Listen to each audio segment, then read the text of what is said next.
नमस्ते मित्रों, जय श्री कृष्णा, राधे राधे। कुछ मित्रों के लगातार कमेंट आ रहे हैं कि क्या सर हमें फिर से रीट की परीक्षा देनी होगी। वैसे तो बहुत कुछ स्पष्ट है, लेकिन जब इतने सारे प्रश्न आ गए तो सोचा कि इस शंका का समाधान आपको एक संक्षिप्त वीडियो के माध्यम से ही कर देता हूं। पर्सनली किस किस को बताऊंगा, सबके लिए यह उत्तर हो जाएगा। मित्रों, अभी रीट 2024 वैकेंसी वो आ चुकी, ऑनलाइन आवेदन। ठीक है, अब किसको यह पात्रता परीक्षा देनी चाहिए?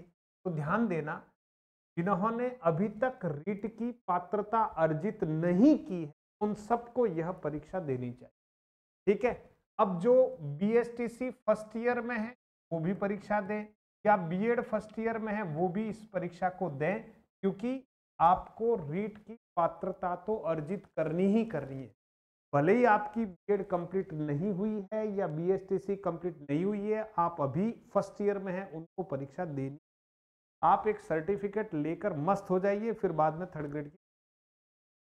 अभी ये जो 2024 में परीक्षा के लिए तो आवेदन कर रहे हैं मित्र, सबको आप सभी जानते हैं 1% जो है वो रिजर्वेशन वाले छात्रों को और 60% कम से कम लाने हैं को जनरल छात्रों को पात्रता के लिए, और ये आपको करना ही है।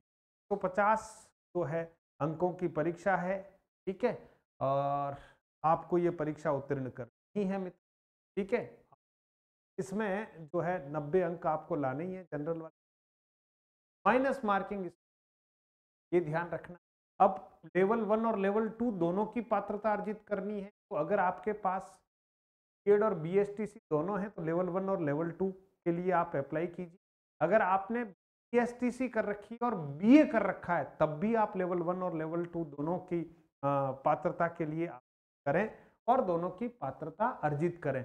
लेवल 1 की अलग पात्रता अर्जित करनी होगी, लेवल 2 की भी अलग पात्रता अर्जित करनी होगी, ये ध्यान रखना।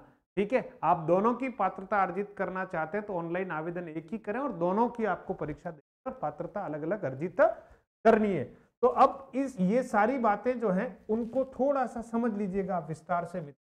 एक परीक्षा जो हुई है मित्रों, रीट की 2021 पात्रता परीक्षा हुई है, इसका सर्टिफिकेट 2/11/2021 को जारी हुआ है। सर्टिफिकेट की बात कर रहा हूं, उसकी वैलिडिटी जो है, वैधता जो है मित्रों, वैधता 3 वर्ष की थी, 3 वर्षों की वैधता थी, है ना। ये वैलिडिटी 3 वर्ष तक ही थी।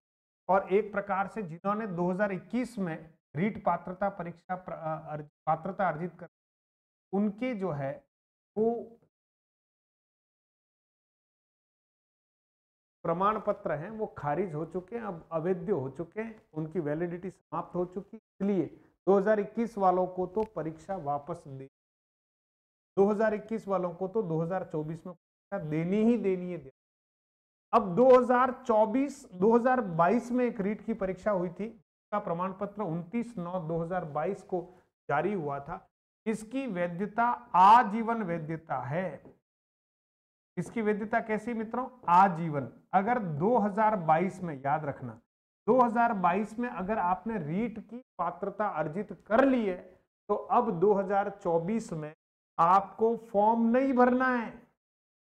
अब जरूरत नहीं, आप तो थर्ड ग्रेड की तैयारी कीजिएगा, आपको रीट आपने कंप्लीट कर लिया है, तो मेरे हिसाब से क्लियर हो गया होगा। अब दूसरी बात एक और है मित्रों कि सर अच्छा, सर्टिफिकेट के ऊपर आप देखना, 2022 के सर्टिफिकेट के ऊपर आजीवन वैधता ऐसा लिखा हुआ है, और जो 21 का सर्टिफिकेट उसको 3 वर्ष, अब 3 वर्ष तो हो गए मित्रों, है ना। 21 के बाद 22, 23 और 24, 3 वर्ष तो हो गए, पूरे हो गए, है ना, तो वैधता खत्म हो गई। तो हमें 2024 में आवेदन करना चाहिए, यानी 2021 वालों को 2024 में आवेदन करना ही करना, और जितने नए विद्यार्थी हैं उनको तो आवेदन करना ही करना है। 2024 में जो आप पात्रता अर्जित करेंगे उसकी वैलिडिटी भी लाइफ टाइम है, आजीवन, ध्यान रखना। तो 2022 में जिन्होंने अर्जित की, लाइफ टाइम वैलिडिटी है। अब 2024 में जो आप फॉर्म भर रहे हैं और 2025 में परीक्षा देंगे और उसमें अगर आप पात्र हो जाते हैं या पात्रता अर्जित कर लेते हैं तो आप भी, आपकी ये पात्रता आजीवन वैलिड रहेगी। मेरे हिसाब से कंफ्यूजन दूर हो गया होगा। आप तैयारी कर रहे हैं तो यह पुस्तक 6000 प्रश्नों वस्तुनिष्ठ व्याख्यात्मक पुस्तक है, तो आपके घर तक नो प्रॉफिट नो लॉस वाले मूल्य में आ रही 329 में आप मंगा लीजिएगा। इस एप्लीकेशन को डाउनलोड करके आप यह पुस्तक अपने घर पर मंगा सकते हैं। और अगर पुस्तक नहीं मंगाओ तो भी कोई बात नहीं है, एप्लीकेशन डाउनलोड कर लो, क्योंकि आपको हिंदी व्याकरण का एक कोर्स दे रहे हैं हम, और 2 टेस्ट सीरीज बिल्कुल फ्री दे रहे हैं। तो कोर्स तो यार कम से कम, है ना, ये तो आप कर ही लीजिए। बहुत बहुत धन्यवाद मित्रों। और कुछ कंफ्यूजन हो तो कमेंट बॉक्स में लिख प्रयास करें, है ना, उसका भी समाधान। Thank you. तैयारी शुरू कीजिए।